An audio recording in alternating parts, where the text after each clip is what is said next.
On this episode of Deleted Wrestle Zone, we're going to talk about this week's Wednesday Night War.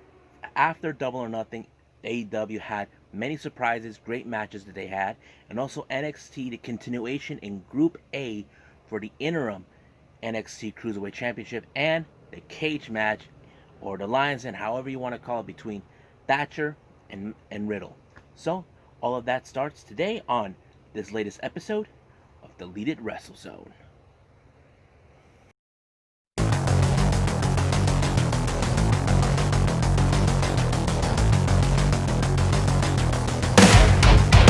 Are you ready? Get up, get up! Get up, get up! Get up, get up! Get up, get up! Get up, get up! Get up, get up!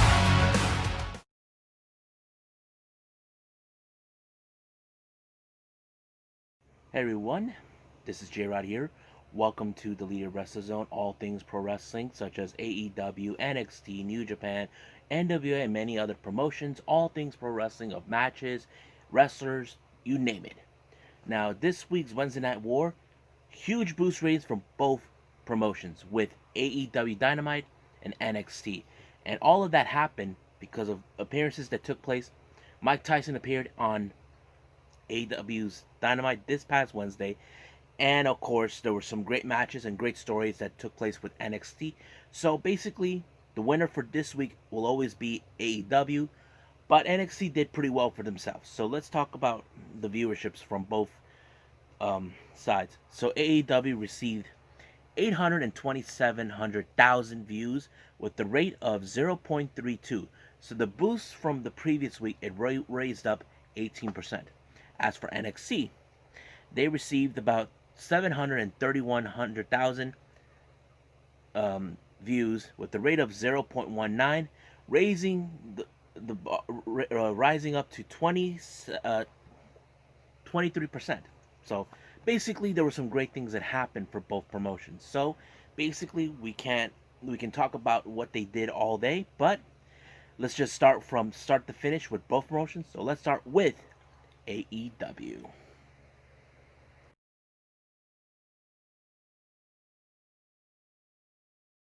Right, folks, now we're talking about AEW Dynamite. As you know, this was right after Double or Nothing, their biggest pay-per-view ever. So basically, we're getting to the aftermath of what happened. So there's been some great things that happened. It started out with the Inner Circle, who are still bruised up after losing the Stadium Stampede match against the Elite. So it became like a comedy opening for everyone. So basically, Chris Jericho was saying, that we got to get ready for the pep rally and all this, and they said they've got a bunch of boxes of shirts that says Stadium Stampede Champions, the Inner Circle, but except they did not won the match.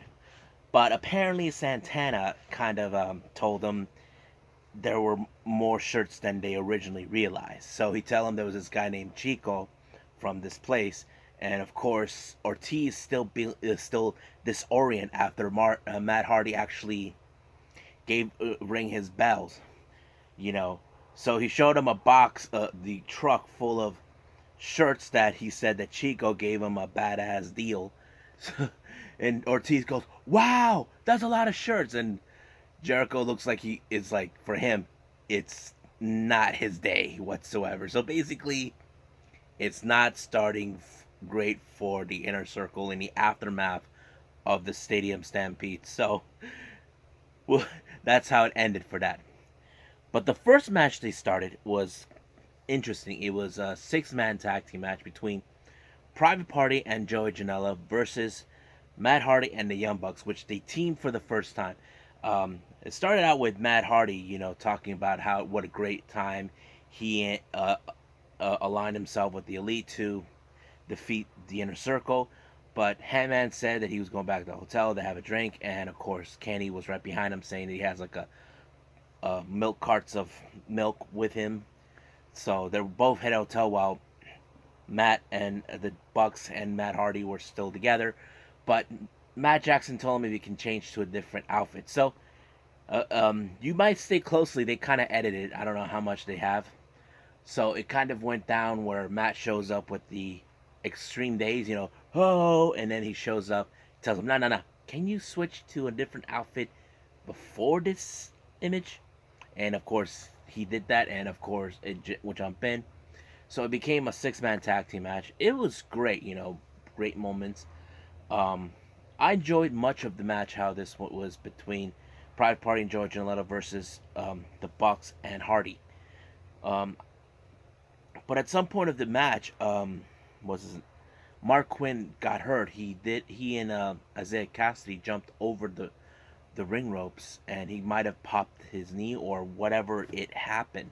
He was like limping, and it was too much. So Isaiah Cassidy had no other choice but to continue on. And of course, Matt Hardy and the Elite, or should I say the Bucks, actually, were victorious in the match.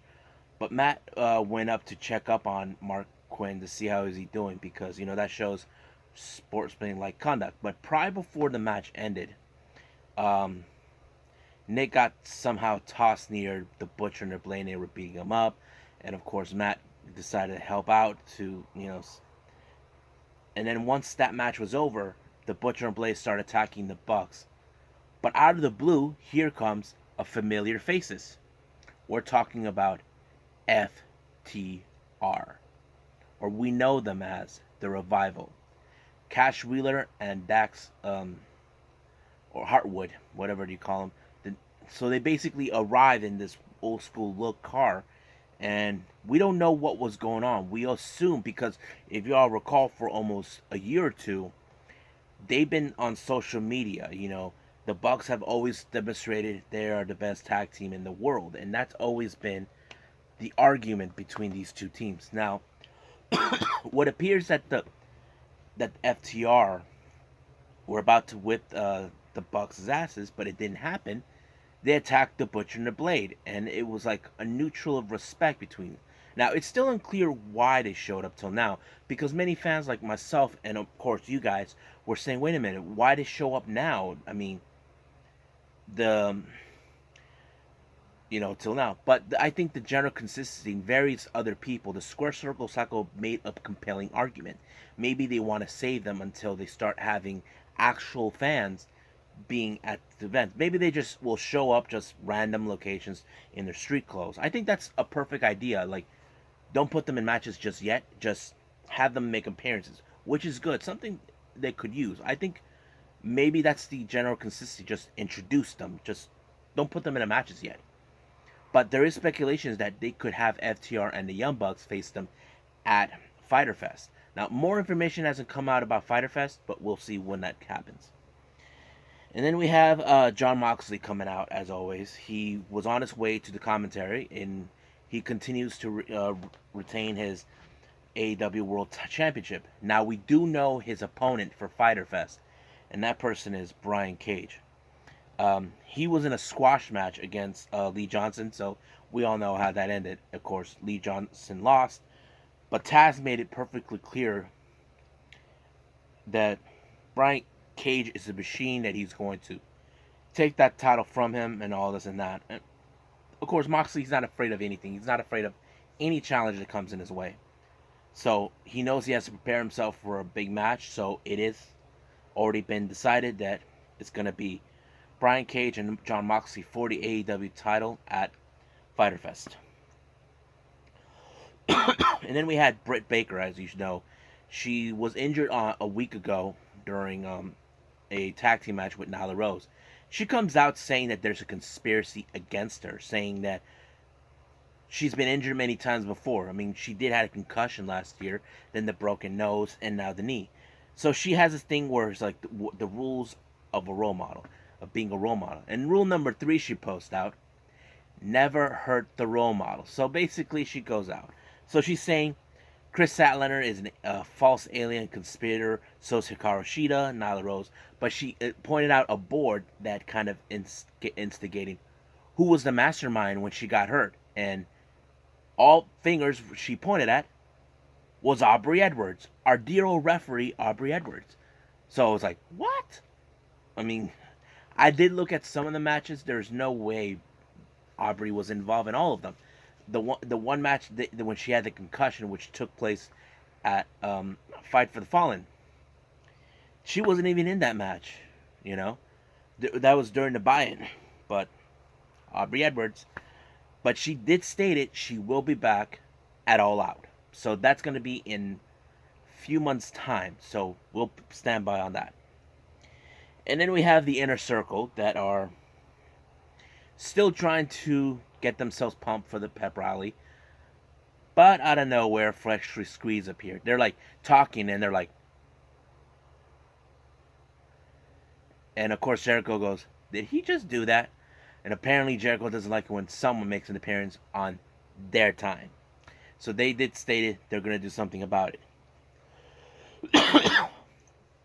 And then we had a non-title women's match between Christy James and Hikaru Shida. This one was good. You know, as you all know, I met Christy James last year. She was a great individual. I seen her, the first time I saw her was on Sammy Guevara's vlogs from, 2 years ago. If you guys haven't seen her, check her out. She's amazing. She faced Hikaru Shida, and it was like the perfect opportunity. I think if AEW is watching, please sign Christy James. I would love to see her there. But it was a good match, I'm not going to lie. It was more now, Hikaru Shida is demonstrated that she is the top star in the women's division now that she has the AEW women's title. And she won the match. It was a great match. I enjoyed it. Then we had the interview with Cody. Now, as you all know, Cody is currently the new and the first ever TNT champion. Now, he did talk about many things, about how he said that he wasn't the first pick or first call by Tony Khan. He said he was number 4. Now, I still don't know yet if there's any indication of 4 Horsemen stable faction that he might throw in. I know that we haven't seen the 4 Horsemen for who knows how long. I know that Ric Flair in the past did form like a somewhat version of the 4 Horsemen with AJ, Robert Roode, James Storm, and I forgot who else. But we still don't know yet what was going on. But he did state that he's going to set up an open challenge to anybody. He said that every week he's going to put the TNT Championship on the line against anybody. Now, people can say this is a smart move because you got to remember, some people say the mid-card titles are nothing, but Cody wants to make it more prestigious as possible, which is something that they need to do while this is happening, because no one talks about the Intercontinental that much or the United States mid-card championships, but I say Cody will do it, and his first opponent is going to be whoever wins the Battle Royale, which was later on in the evening. Now, the next match we had was for who's going to face Kenny Omega and Hangman Page for the AEW World Titles. So there were two teams, Kip Sabian and Jimmy Havoc, along with Penelope Ford, versus SCU's Frankie Kazarian and Scorpio Sky. Some great tag team. Now, I think, in my opinion, I was kind of hoping it was SCU who's going to win, but it resulted, it kind of turned to Kip Sabian and Jimmy Havoc. Do I think they're going to give them the titles? I'm not sure yet, because Best Friends are the ones who will face the champions at Fyter Fest, which has already been decided. As you all know, I did not watch the buy-in from the Double or Nothing, but they did stated that they're going to face the AEW Tag Team Championship champions at Fyter Fest. So next week we're going to see Kip Sabian and Jimmy Havoc face Hangman Page and Kenny Omega for the titles, and whoever wins this match will advance to go to Fyter Fest to face the Best Friends. This is going to be a good one. Now, the next thing we have is a little video package by MJF. Now, MJF, as you know, he's been trying to prove that he's better than Cody, and he found out about the Battle Royale, so he wants to join in so he can make Cody look bad as always. He still feels that Cody is worthless, that he's a liar, he's a deceiver, that he's not a good mentor, and all this other stuff.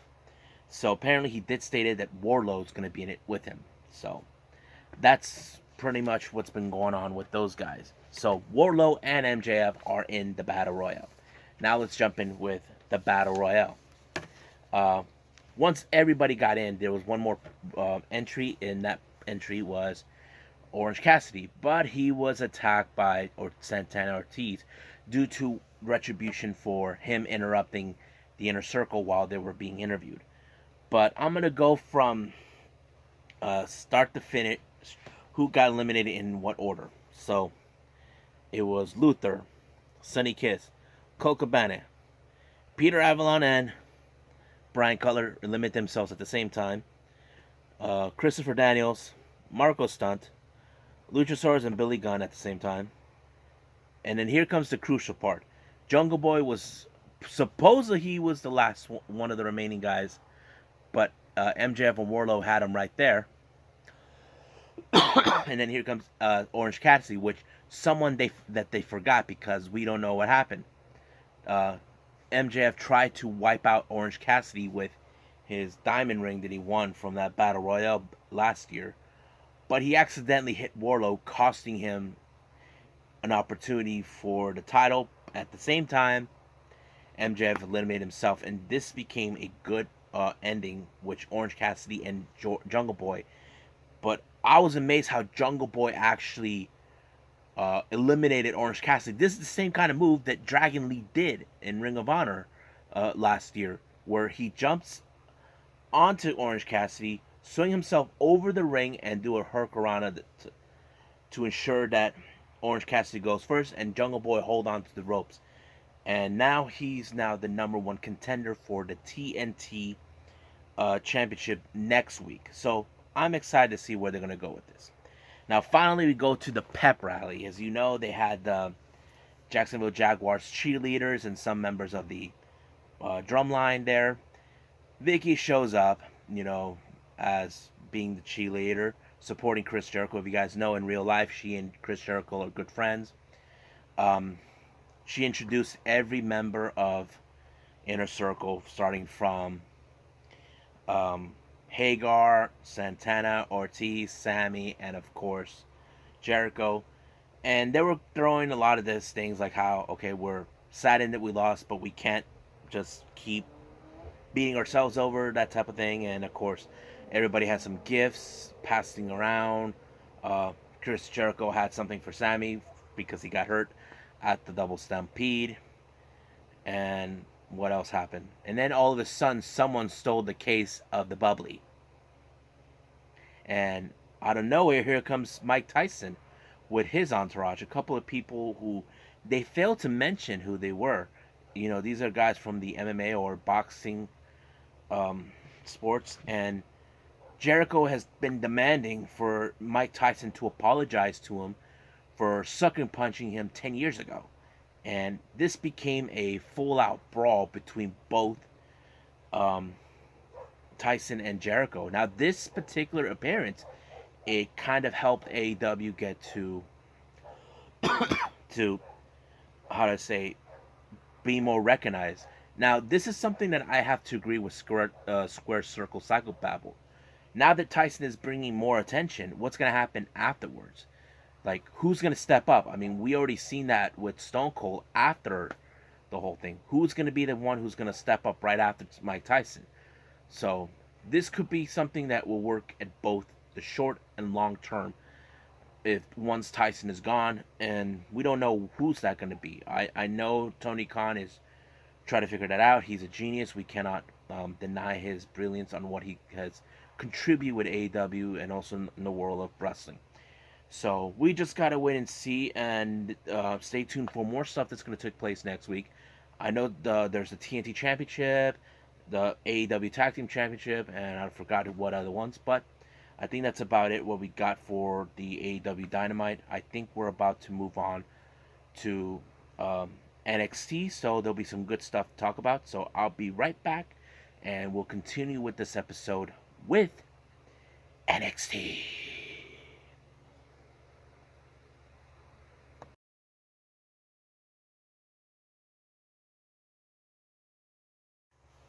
Alright, so NXT was great. I enjoyed many of the matches that they have, many of the stories. So the first match is the triple threat match for the Group A Interim NXT Cruiserweight Championship. Now, as you all recall, a week ago, there was a three-way tie between Drake Maverick, Jake Atlas, and Kushida. So apparently, there has to be one winner, whoever's going to face Hijo de Fantasma the following week for the interim NXT Cruiserweight Championship. Now, this was a match that I think many people were seeing what's going to go. Now, for me, there was still that story about Drake Maverick, how knows he has nothing to lose, but everything to gain to become the leave as the first ever interim NXT champion. So, interim NXT Cruiserweight champion. Sorry, my bad.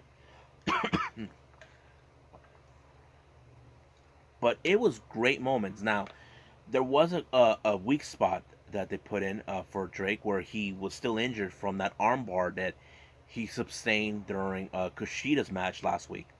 Kushida was exploring it, so was Jake Atlas, but he was trying to be more honorable. There were great changes. Even though majority of the time Kushida was going after Drake Maverick's arm.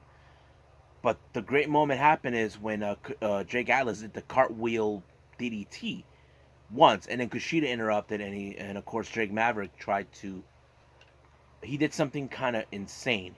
Kushida was able to put Jake Atlas in the armbar, but somehow the referee saw Drake Maverick pinning Jake Atlas, and that's how Drake Maverick won the match. But here's the part that becomes more unusual. While Kushida was submitting, what was his name, Jake Atlas, and the pin by Drake Maverick was happening, Jake Atlas tap outs. But the referee made the specific choice that what he saw is Drake Maverick pinning Jake Atlas, and his decision was final. So basically, we see Drake Maverick versus Hijo de Fantasma the following week for the interim NXT Cruiserweight Championship. So this is going to be good. I can't wait to see how this is going to be played out. Then the next match was the Johnny Gargano Open Challenge. Now, Johnny has been trying to say that NXT will be reinvented in his own image, and he's been doing that, even though despite that he thinks that everybody should appreciate that he's saving NXT, as he says. He even already badmouthed everyone, including Keith Lee and his girlfriend, Mia Yim, along with Candice. This was a squash match, in case you guys wondering. So he picked out an envelope against a guy named Adrian Alanis. So basically, Johnny won. But the best part happened post-match. Mia Yim and, of course, Keith Lee were making that fun segment where, if you all seen the dinner with the Garganos, they were making fun of them. And, of course, there was that scene where Candice and Johnny were doing that whole gray area where they're speaking in, and, of course, Mia Yim was using the flashlight, and so it was kind of funny the way they were doing it. And all of a sudden, they're like saying, "We're not going to cook." They had takeout, and Tegan Knox, who somehow has the key to Mia Yim and Keith Lee's apartment, brought the pizza from Gargano's Pizza. And of course, she took a slice, but apparently there was only one slice left.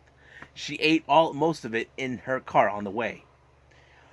I thought that was classic humorous. And of course, the Garganos were not happy. And basically, it was like a message saying, you think you can run your mouth, but that's how it turns out. Now we go to the match, or the next interview with Drake Maverick. Now he knows who he's gonna face. Kushida knows that he lost, but not it was a bit shocking how this one turned. But Drake Maverick did say that if he won the title, he's gonna give first shot to Kushida, and Kushida's like, I'm down with that, no problem. So basically, it looks like some wrestlers are siding with Drake Maverick to win. So we just gotta wait and see where they're gonna go with this one. Then we see Imperium, who are saying that they are truly the dominant. They're saying that there's no way anybody's gonna beat them for the titles, and they don't appreciate Danny Burch and Orny Lorcan, how they were sending a message a week ago. If you all recall, during their last tag team, Butch and Lorcan did the Imperium pose, that. So basically, they didn't appreciate that. But they're begging them, come and try it. See if you can take these belts from, because they did stated no one's gonna take the belts away, the NXT United Kingdom title from Walter. We'll just wait and see where they're gonna go with it. Now the next match we have is Shotzi Blackheart versus Rachel Gonzalez. This was a David versus Goliath type of match, as always, and mostly Rachel has been dominant, but Shotzi's always looked for the weak spots where she always knew they were vulnerable for Rachel.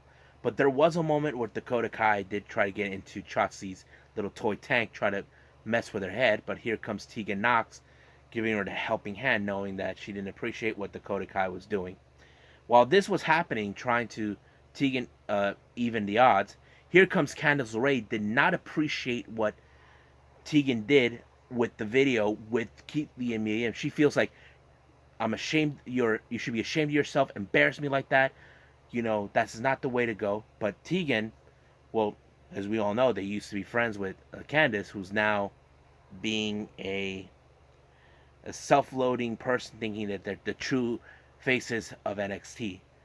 But now that Tegan has two enemies on both sides, she has Dakota Kai and now Candice LeRae.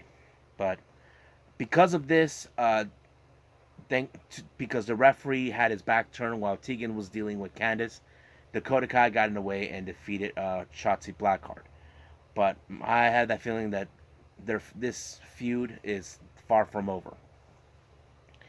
Then we continue with the rivalry between Balor and Priest. As you all know, Priest believes in his mind that if he beats Finn Balor, then he's the one who's going to make a name for himself. But of course, Balor's not going to let that happen. So I'm excited for this particular match that's going to take place at NXT TakeOver in your house. Now, the next match we jump in is a women's tag team match.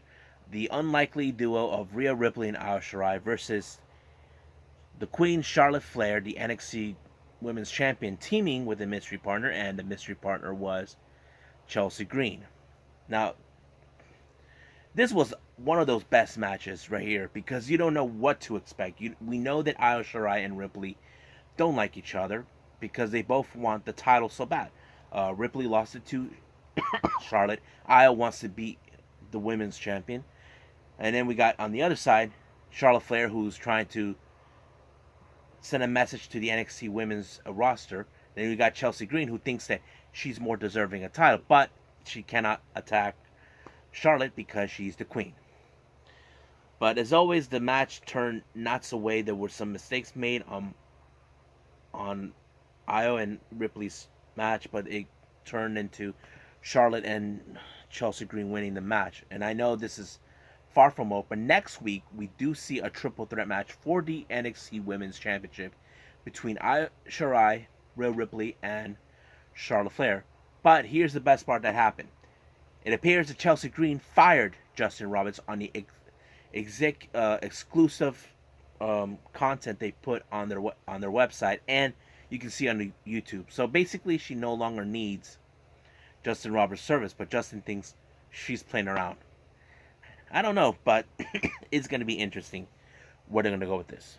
Then there was a Zoom video between William Regal and Adam Cole. Now, as you all know, sometimes Adam Cole and William Regal haven't been seeing eye to eye because Regal has been acting like a spoiled brat majority of the time because of certain things he feels he wants to prove that they're dominant. Now, in recent weeks, he's been attacked by getting his head shaken by Velveteen Dream, and he's always been saying that Velveteen Dream has nothing to show for that.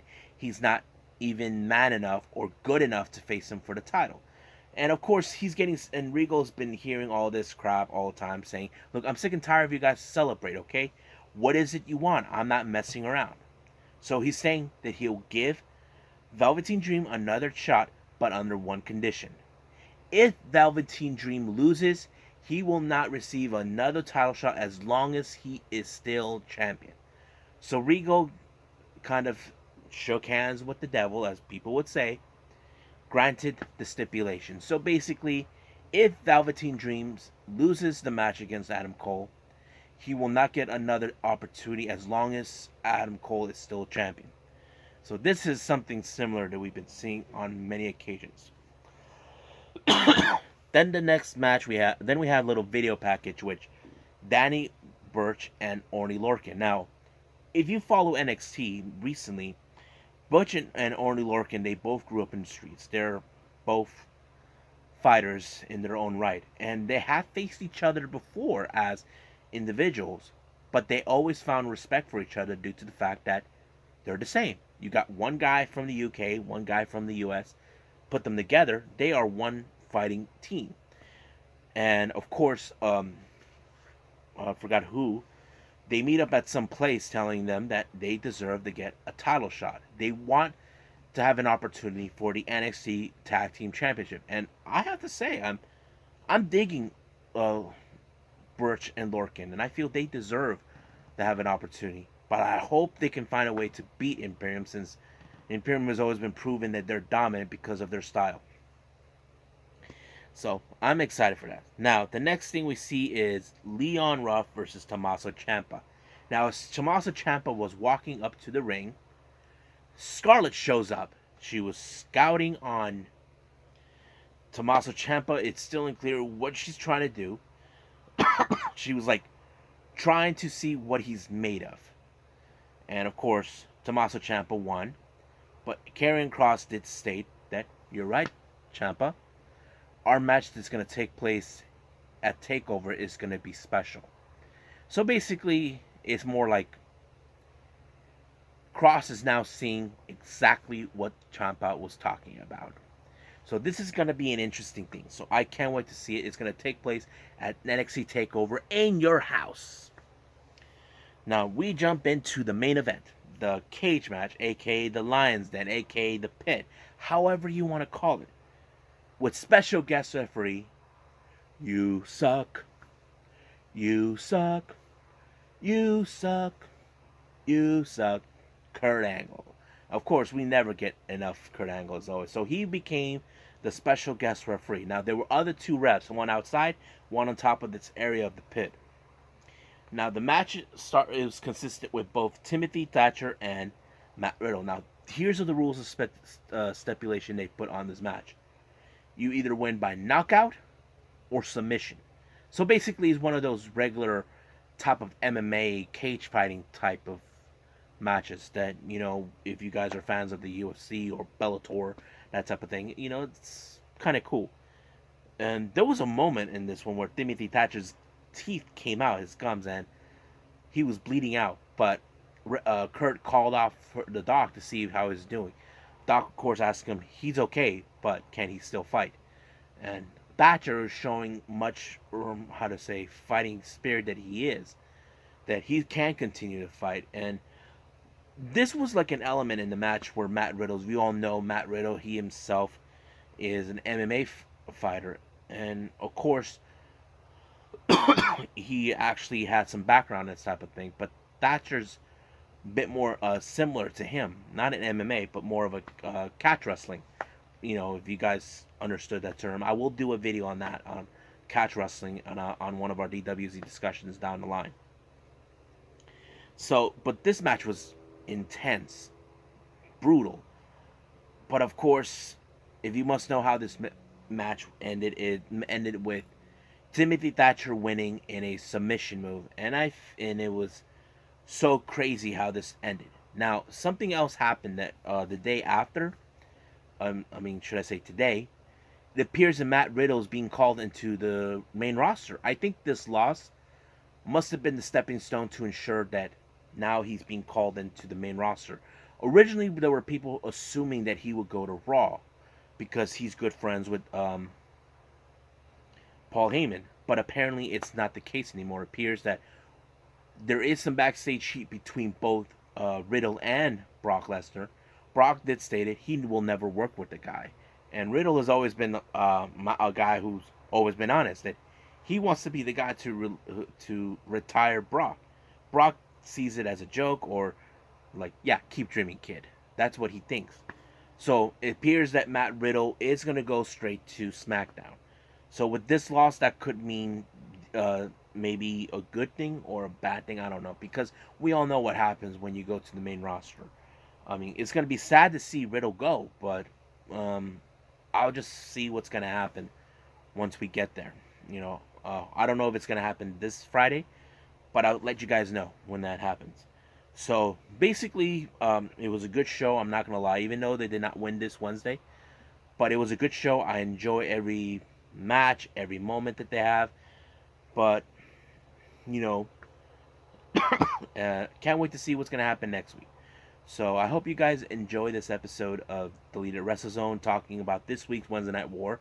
But for now, let's just end it with me saying adieu, stay safe, wash your hands, goodbye, mwah, and have a nice day.